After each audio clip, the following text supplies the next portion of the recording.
was absolutely delightful, you know. So Excellent. I'll just make that clear. It was scampy fries because Castletown didn't put any food on, but will move on. We will move on. So I've got to think. So we've got our final game of the season, Rowney. We're up there. I can bring the table up. Actually, let's have a look. So we can bring the table up. I can see. Is that Douglas at the top on goal I difference? think it is, yeah. Douglas. Douglas at the top. I think best thing about Lowy going down to Ramsey to play is that in the individual rankings, I think myself and Rob will be probably top. Yes. Yeah. Quite clearly, still the best on the island for my age. No, it's a good one to win though. It's nice to get, especially when you can fix the draw yourself. You know, that's no fixing of the draw occurred. So we look at the league table, and it's shaping up that it's going to be Douglas, Mountmurray, Rowney, Castletown. I think Castletown might just get past us. So who knows? If we get a good game against Mountmurray on Monday, it's possible, isn't it? It's possible. And we had Mike Ray. We had Mike Ray play on Monday as well. Yeah. First time he's played in Scratch League for ages, and he won. That was lovely. Monday could be a good day to play them. You know, you don't know what hangovers there'll be from Sunday. You know, the opening round of the Island Champs. There could be some people that are see it as a step back to go and play, or you might have some people that may have, you know, get defeated and have to go and do it again. You know, it's a good day for you guys to play. Well, I'm hopeful. That there's been some good scores popping up. It's our golf week as well. Competitions every day. Thank you to all our sponsors and all the people that have come down. I think we've got 200 on the sheet for tomorrow. So there's a lot happening at the Royal Rowney. And good. Some of us have been playing well, Rich. I'm not going to ask. I believe it's a little bit too late. Get yourself on the. You'll be 47th reserve now if you go down. But a bit of form, not bad. I know, but my whole individual or am. It's not one of those. I shot 68. No. But we had a combined 46 points. No. But, you know, they don't count. No, it was an individual yesterday, so I'm off 4.4 now, which would have breezed into the championship forum, but unfortunately, timing's all wrong. 2 weeks too late, but never mind. We'll be there on Saturday watching these games. So I think that's a cue to start maybe talking about the matches on Sunday morning, and we'll go through one by one. So if you're listening or watching, don't be offended if, you know, like we say, this player hasn't got a cat and else chance or whatever. This is just fun, okay? We really enjoy this, and it's a great spectacle, and, you know, it's a day out, and it could go anyone's way. So we'll just pull up the fixtures. Let's see these fixtures. So you've got the fixtures, Richie, haven't you, there as well? Yeah, I've got a list. You've got the list, okay. So I can just get that over. Oh, right, that's one. Right, so what's the first game out there? Okay, so the Isle of Man Men's Golf Championship 2020, sponsored by Grant Thornton. First game, I think we've already done our draw for the £10 on the first round. I'm going to take the odds. I'm going to go the first ones. First game out, my boss, Charles Garside, the Joe Rayside. I'm going to take Joe on that one, purely because I think he's got a chance of having a good run. Last 8 would be possibly his expectation at the minute. But I think, yeah, he's playing well. Good guy. First game, I'm going Joe. I'm with you, but let's face it, Charlie is one of the most difficult players to play. This is the start of a They'll journey. start at 8:30. Yeah, They'll start at 8:30 and Charlie will hold it by 10. You're right there. He's like a greyhound, isn't he? But it's a real tough game, isn't it? It's a tough game. You wouldn't want to play Charlie. I think Joe will have it, so I'll go with you there. But you never know. You never know. I don't think Charlie is phased by the big event. So let's see. But I'll put a tick next to Joe's name. So our second game is... This is a big game already. It's Danny Bell against Matthew Nicholson. And am I hearing that Nicholson is one of the biggest hitters on the Isle of Man? Is that right? Allegedly so. Yeah. Well, I believe so. I've not played with Matt for a long time. Long time. Well, the thing is that we played Castletown on Monday in fabulous condition, but the rough has gone. It's disappeared. So... really, it's going to be an open your shoulders job. So I'm going to go for Matthew taking that purely on the driving prowess. Okay, I'd have gone the other way. I'd have gone with Bella, but yeah, I can see I'm 2 up already. 850, game number 3. Oh. Huge Port St Mary clash. That is a difficult one to call. But I'm going to go with Uncle Chad, just to sneak it on a bit of experience. Oh, no. Nay. I'm looking at Patrick. He's got the Tom Gandy influence. I mean, we love Chad to bits, but with Norwich going down as well, I'm afraid it's... I do think they may have been lobbying, because I did see Andrew Horn put out an amendment to the rules to say that professional golfers can now caddy. So I don't know whether King Patrick has been rattling the can and is getting Tom on the bag. Oh, that'd be handy. Is the brotherly synergy there? I don't know. I mean, Patrick is class, and maybe there's a great golfer there in the future. Maybe. So, yeah, I'll go with Patrick on that one. So we go to 9 o'clock, and what a game this is! It's got Rowney's DNA running right through it. It's former Ireland champion Michael Ray against King Edward Bay Donald Beggs. What a game! What are your thoughts on this one? Your pick? Well, Mike, he had a good win on Monday with Scratch League, and yesterday he was second in the Tower Insurance competition with a fantastic 68 gross, but it didn't quite make it into first place, of course. Hiya, Mike. And I think we'll just go with that Mike will win. But remember, the Don, he is... I don't know if it's not going to be dry, isn't it? I think there's a bit of moisture about. He's got that artisan style game to him. So, but I don't know. Maybe Mike will just sneak it. I'd agree with you on that. Not much between it. Yeah. If I was going to pick that one, I'd probably gone with Mike, but it's going to be tight. Next up, interesting one, John Cork, Michael Curfey. I'm going to go with Corky. No, for no other reason than Curf hadn't picked up a club for about 3 years until the end of lockdown. Good to see him back. He's got himself going again. Yeah, I think did he make semi-finals about 7-8 years ago? Yeah. Well, it's just good that he's back playing regular.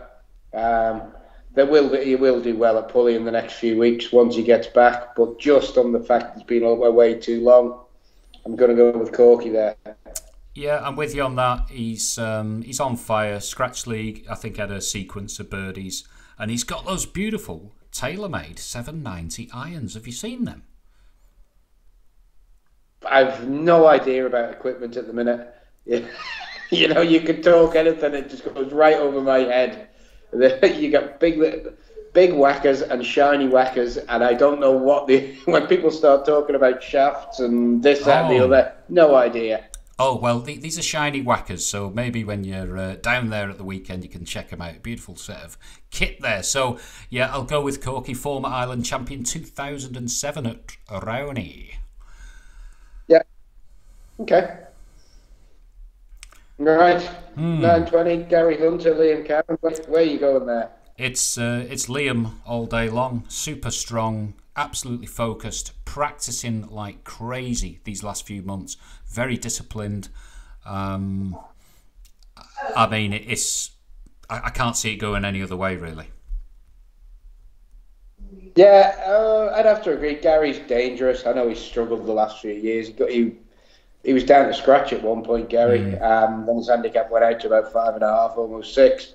But he's put a lot of work in. He's come back. But yeah, I'd go with Liam on that. Played a lot of golf with Liam the past 5, 6 years, and it gets better every year in its quality now. And the next one, it's a Douglas pairing, isn't it? So I only really know it is. Glover. I only know Peter. Yeah. Obviously, I'm going to go with the former champion the last time. It was a Castletown Glover. But Carl is tough. They're mates and they have been since school. Carl's in a win-win. Carl's 2-handicapper, fully. Win-win. You know, nobody's expecting him to do anything. And all the pressure's on Peter. But I think Peter will probably just have enough to see him off. But it ain't going to be a pace in that. That'll be towards the end. You know, there'll be a good 16, 17, 18 holes in that. And I'll go with Peter, and we thank Peter for one of the greatest ever championship wins in the history of Isle of Man golf. I love that. He's a real character, and what a wedge player. If he's got them those pitching wedges in action, you know, God help anyone. It's all right. He's bought a new Dremel, so the grooves are going to be sharp enough. Right. We won't get the scrutineers at him then. Okay, now the next one is 940. We have got Andy Cowan against, must be one of the favourites, Robbie Noon. He must be the number one favourite for this. Yeah, he's up there, Rob. I think that's your pick, isn't it? So you've got to pick one there. Well, I know where you're going to go. Yeah, it's going to be Rob. Super strong. I think he's learnt a lot, hasn't he? This last year. Yeah. You can see it in his game and his approach. So if he turns up on the day, super confident, job done. But I had a chat with Andy Cowan on Saturday. Saw him Saturday evening, and he says, "Can you use this platform to try and put a bit of fear into Rob and talk Andy Cowan up a little bit?" So I said, "Yeah, not a problem. I'll do that." So Andy Cowan, Mount Murray, shit hot at wet rooms, brilliant plumber. Really. He was a fairly good goalkeeper in his time, always came for crosses.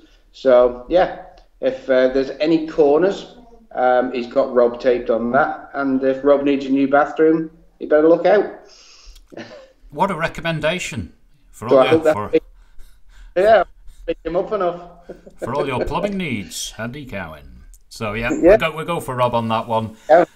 So, our next one, Phil Christian of Peel against Stuart Wallace, Mount Murray. I'd be looking at this heading out west. No, I'm going to go. I'd have had Stuart on that. Just running into a bit of form. He's put some scores in. He's due a bit of a decent run. So no, I'd go with Stuart on that. Okay. Not much between them, but yeah, the younger boy wins that. Okay, well, all right, I'll put my mark against Phil there. And you take us through the next one. It's an interesting one. Pete and I, Paul Mack. I think I said last week. Whose go is that? 1, 2, 3, 4. That's your pick on that one. So you go. Who are you getting? I'm going to turn the clock back to 1997. And Paul McMullen is playing Alan Lang in the final.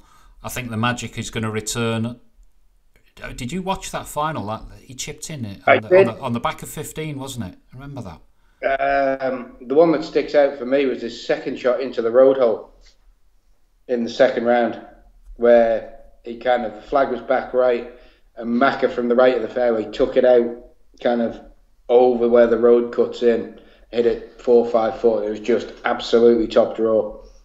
Yeah, and that sticks. What I would say about that, when Paul had won that final, obviously the years before had always been Gary Wilson, Chuck in an Ash or a Pugh 1 year each. Yeah. When Paul kind of broke the dominance, I've always felt for the likes of myself and the guys that followed, Brian Duggan, Kerf was another one at the time, it kind of proved and set a bit of a benchmark for some of us that if he can do it, we can do it. Yeah. And, you know, kind of raise the bar a little bit for an awful lot of people. So, yeah, I'd agree with you there on Macca. I'm pretty certain he'll look like a packet of Opal fruits. He'll have orange, green, pink and red on Sunday. But probably, I think you probably may see Peter off. Well, it's your turn for the next one at 10:10. What have you got to say about this? You say Paul Lowy and move on. Yeah, sorry, John. Great to see you in the championship, though. We love you having about. So, 10:20. Rowney's Mark Sutton against Jeff Ward. Lovely Jeff Ward. Great guy. Yeah. I think Mark, former champion. What's he, 2002? Something like that? 2003? Yeah. 2003, I think, wasn't it? Yeah. It could depend on which side of bed he's got out of with Mark, but I'm sensing a close one. And there could be a shock here, you know.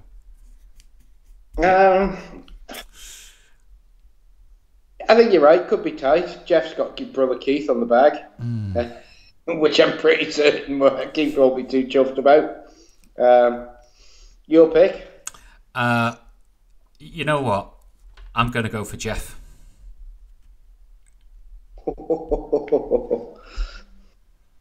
Nah, for all the beating I give him, I'd have gone for Pie.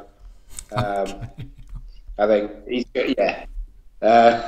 So excellent. That's a good one for me. That 10:30. Dave Quayle, formerly of the Sidings. Jack Gilbert. I'm going to go for Jack there. I don't know how he's been playing, but he's had a good couple of years. Developed pretty well. Mad into his golf. So yeah. Again, Dave's steady around there.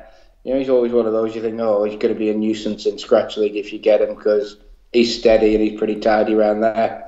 But I'd back Jack on that one. I'm with you. Jack is very tidy, compact, economical. He just needs to play the course really. It's going to be a big ask for Dave, but Dave is Castletown through and through. Dave knows all the bumps and the bounces, so it should be Jack. So I'll put a mark there. Okay. So here we go. King Edward Bay's Craig Aston. Is he the number 1 or number 2? I don't know. I get so confused. Nailed on number 1 against Lee Hunt, the Blade. The Blade. How can you predict Blade? It's impossible. I don't know. That's your pick. It'll be difficult if the rough's been cut down. Lee can hit it everywhere and still find a way around. Yeah, he can, and he's got experience. But in all honesty, I think Craig he seems to be consistent. He must be. He's a low handicapper up the rock, and he'll be flying the flag for King Edward Bay, I think, on that one. Okay. Nice.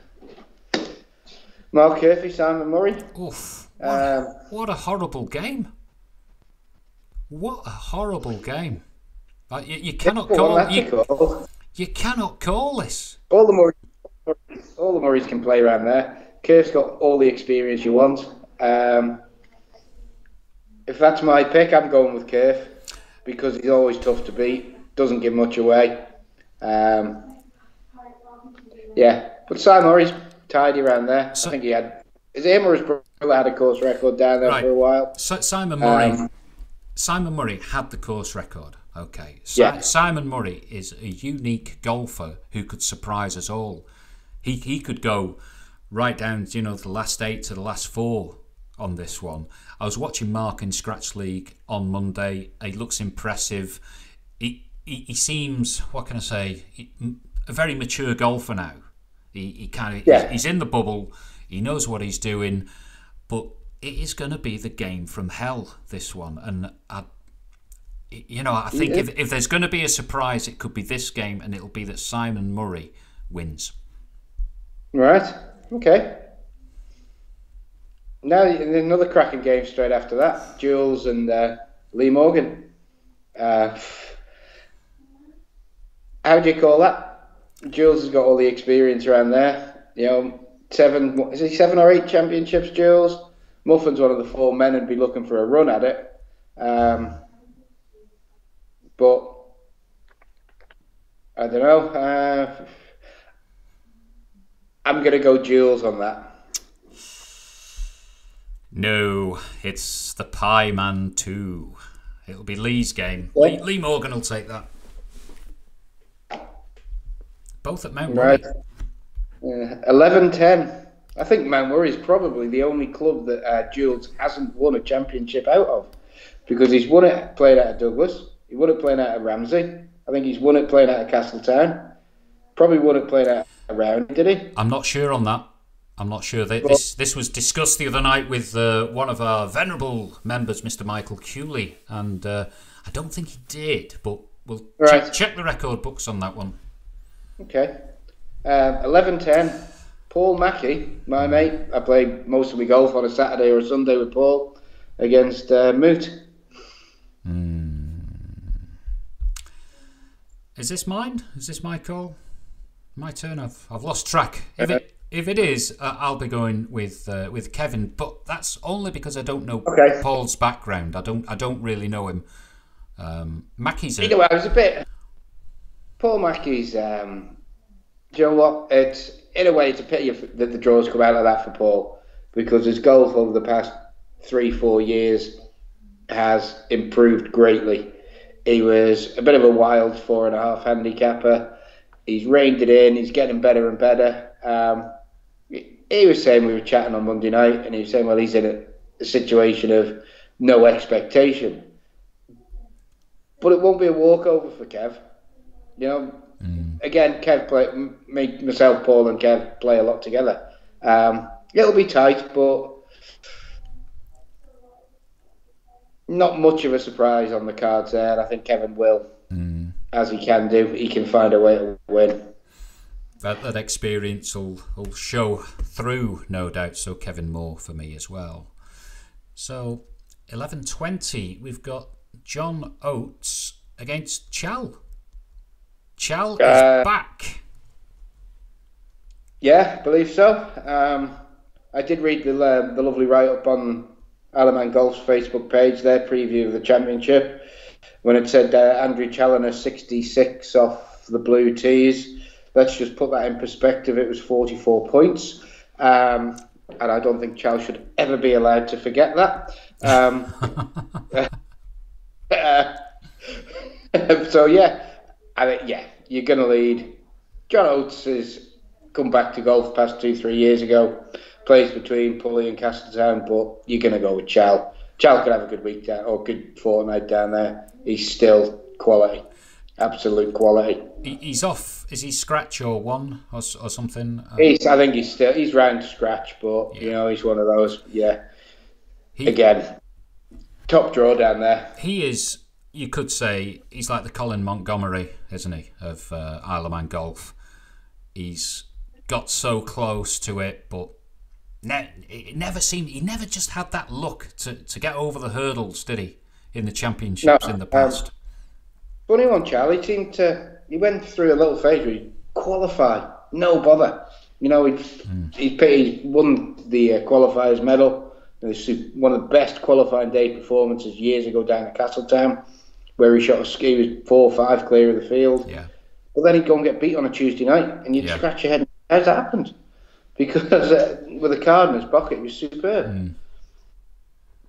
I'll sit with you there, though. Chal is going to go through. So 11:30, Graham Cryer against former finalist Robert Bray. Yeah. I think picking that, you'd lean towards Robert on experience. But for anybody who doesn't know Graham, I think he's now in his 4th year of playing golf, and he started off at Douglas with, I think, 19.5 or something handicap, and he's down at 4.6, 4.7 within 4 years. You know, obviously there's ability, but he's learned very quickly, and he's put a hell of a lot of hard work in. practice, practice, practice. And, you know, I think it's a result for him that he's teeing it up. He'll be nervous first go, but, you know, full credit to him. And if there is anybody who actually does go out and have a watch, you know, Graham set a bit of an example, you know, if you come into the game late, you can get good purely on, you know, bit of teaching, bit of professional coaching, and a whole lot of hard work. Yeah, one to watch. Robert is one of the senior members in the field. I'm not doing him a disservice there, but he's been Castletown through and through, and I think he might even be the president of the club. So I think with that in mind, Robert on his day at Castletown, Robert's going to win. So yeah, I'll put a score down for that. Now I'm going to take over for the 11:40 slot. So make sure that your alarm clock is set on Sunday morning, Richard, because you are hosting Lewis Howland. Have you ever played him? No, never played with him. Who knows? He's a strong player. He can absolutely bomb it. He's got a real edge to it. He's over the ball. He does boss the ball very well, and he's featured in the Scratch League. Not quite sure on his exact handicap. Are we going to be about 3 or 4? I don't know. So it's going to be a tough day for Lewis, but Skilly from Douglas, you see, he's played well in the club championship. He's trying to talk himself out of it on Saturday. Oh, I'll just turn up. But he had a 68 on Saturday. Yeah, you're in form. You got your iron. You might have the 7-up bag, maybe getting carried. Who knows? But I think you're going to sneak it, Rich. I do. I'm going to have you down for a win. Appreciate the compliment. Defending champion, Pride of Mount Murray. Oh, against Stephen Boyd. I remember it's Stephen Boyd. I think qualified at Castletown when he was about 14 or 15. Yeah, many years ago. God, that's 30 years ago, 31 years ago. Shock on the cards there. Possible shock. If it was my pick, I'd go the safe bet and say I'll pick Arnie, but it's tight. Boyd can play. He always has been able to. He's competitive. It's on his own patch. Defending champion, carries a bit more baggage coming in. You know, there's a bit of a added incentive to do well and a bit of pressure there. But, you know, I'm going to go with Arnie, the Pride of Santon. But that one's close. That's a close game. You've hit the nail on the head. This is the game that a lot of people are going to be following on Sunday morning. And like you say, you know, the pride of Mount Murray, you know, the son of Mount Murray, the saint of Santon is heading down to Castletown. And he's got a lot on his shoulders with that. And Boyder, we've all played golf with Boyder, and he's sneaky good, isn't he? He is sneaky good. Oh, yeah. So if he can have his eye in, because the thing is, when we played Castletown on Monday, the greens were, what can I say, an acquired taste. Okay, I really struggled. And I think if you're playing Castletown week in, week out, and you'll know, and I half think, I think that's going all the way onto the 18th, and you know, I think Boyder might just do it.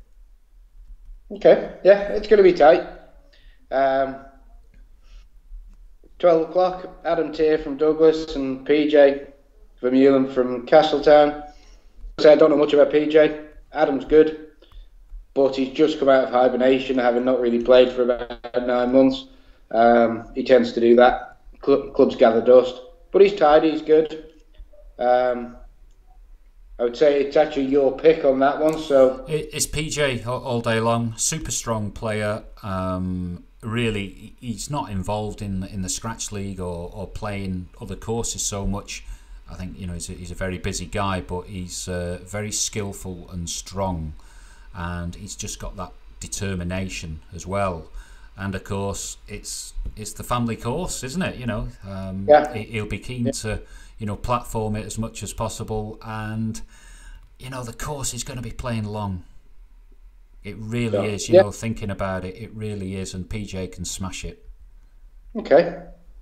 12, former champion Gary Ash against Daryl Collister. Daryl, one of the favourites, playing pretty well. Ashley's not playing great at the minute. He's had on and off with his back. He's missed a couple of weekends. It's been up and down. Daryl Collister. Daryl is always good, looking for a run in it. So I think you'd probably put Mike Piggott's house on Daryl for that one. So yeah, you'd see Daryl back the following Sunday. 12-20, Mark Pugh, Neil Kane. Good game, that one. It is Neil. It's Neil for me because of the length, I think, off the tee. Castletown is going to be playing long. They're going to be off the back knockers, and I think that's what will do it. Yeah, Mark's always tough. Handed out beaten to Chad on Monday, 8-6. Mark's probably as good now as he was 30 odd years ago. A bit of time on his hands. Retired, plays 3-4 times a week. Steady as you come. You know what you're going to get from Mark. Support. That'll be tight. That's a good one as well. Okay, so 12:30, Dickie Hume against Campbell Guy. I think Dickie can 8.5 smash it. Yeah, I'd go for Dickie. I think. Yeah. You're going to go for Dickie? Yeah. Right. I don't know. That's a flip of a coin job as well, but I think I've known the guy for 30-something years, but I don't think I've ever played golf with Campbell. But he's in the field, he's in the draw. Yeah. They're pretty evenly matched handicap-wise. Home guy, and obviously played a lot over the years down there. So yeah, that'll be a tough one. So you're calling it who? I'd go with Campbell for me. Okay. Oh well, we beg to differ on that one. So Evertonian Michael Charmer, home turf against Tommy Fenlon, who I don't really know Tommy. What can you say about his game? Good. Burned quite, he was quite a bit of a star as a junior coming through a pulley. Kind of tailed off a little bit when you discover other things, but he's getting back into it. Good player, a real good, solid 2-3 handicapper. Should be a little bit better if he could be put the work in. Nice kid, Tommy. Really good kid. If I was going to pick that one, I'd go with the quiet man. I'd go with Michael Charmer. Yeah. Really pussy. He's got himself to scratch. Kind of slides under the radar, but will really cause problems this week. I'm seeing that. I think anyone that gets drawn against him will be quaking in their boots because he's going to win that game, I think. So we'll move on to the next one. It's Gary Corlett. So that's the greenkeeper, isn't it, from up the mountains? Yeah. Good guy. Yeah. And Tom. Not known to me, so you can do a call on this one. I'll just usually 4 paces behind Daryl. He's one of the railway children from up at Mount Murray. Tidy golfer, Doyler, and again Gary's played for years. That one again, that's a flip of a coin. I don't know. I'm probably going to lean towards Doyler on that one.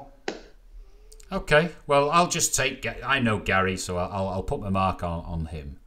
So the one at 1 o'clock is Tam against David Kinraid from Ramsey. I wouldn't want to even call this. No idea. No. I think if you're going to probably give an award out for the smartest dressed, you'd probably lean towards awarding it to Tam. Always immaculate. Yeah. I don't know. You call that one. I'll put my side on Ramsey. That's where my DNA comes from up there up in the north. Okay. Yeah. Not a problem. 1:10. Interesting. Because Sam I see he's got in as reserve. I don't know who fell out from the first draw. So I think from memory I saw Sam was down as first reserve. That might be wrong, but Skilly's struggling. He didn't play Monday. Oh, sure. I didn't know this. He pulled out late on Monday afternoon, and fair play, Paul Mackey whizzed down and filled in. But Skilly was struggling. He maybe, I don't know whether he was having physio or he was going to get cortisone injection, and he was worried about whether he could play 18 or 36 with him leading club champs at Pulley. And he said that might even enter into the equation whether if he can only play 18, which way are you going to go? Wow. Is he going to try and win the club championship for personal honours, or do you go into the Island Championship first round and see there? So Saturday will be interesting to see how he holds up and whether he can actually peg it up on Sunday. But if it goes ahead, I'd go with Skilly. He'll be doing everything he can. He'll be rattling with all the tablets, I think, when he turns up. So I'll go with that, because he's another player who, that championship he had at Rowney, didn't he dust Darryl Collister? He's picked up a few good wins over the years, Chucky. Yeah. Okay, we'll go for Skilly there. So coming up to 1:20. I'm not really familiar with these guys. You are, though, aren't you? Yeah, Steve Berry. Bez is a decent enough player. I don't know how he's playing at the minute. I played with him at Rowney a couple of years ago against Harry, my workmate. If I'm picking that one, I'm going Steve Berry, 7-6. Absolutely wiped the floor with Harry. Right. Dog license. Home advantage. Okay. Home advantage, yeah. Go for Bez there all day. Absolute no-brainer. Right then, I'll follow that line as well. The home advantage. So, what have we got? Half one. It's the captain of Castletown Scratch League and captain of the club 2021, Gerald Bradley, who is off. I think he's off scratch as well, or he's got down to one, against Rowney's Mr. Nice Guy, the man we all love to be in the company of. It's Matt Astall. I'm thinking home advantage is just going to do it. You going with Jez? Yeah. He's big swinging dick down there now at Castletown, isn't he? As you say, captain, vice captain of the club. Again, similar to Macca, will probably come looking like a packet of opal fruits. Green trousers, red shirt, orange, whatever. Against Matt Astall. If you turn the camera that way, that fire door should have been replaced 3 years ago by Matthew Astall. So yeah, I'm going to go with Jez. All right. Okay. I've got to ask. This extension, this was all built by Matty. It's absolutely fantastic, but he still hasn't put my new fire door in. It's funny because you've got this peculiar looking clock in the background, and it's like you're in a doctor's surgery. What's that all about? Style's permanent, Jez. Temporary. Right.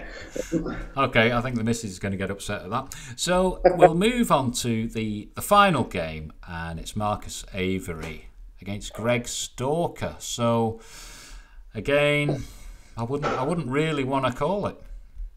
Don't know much about Greg. Thinking that you'd go Marcus. He's again always over the years been tough. I think Marcus. I don't know how he's been filling his days. He's on a bit of a sabbatical after 30 years at Lloyd's.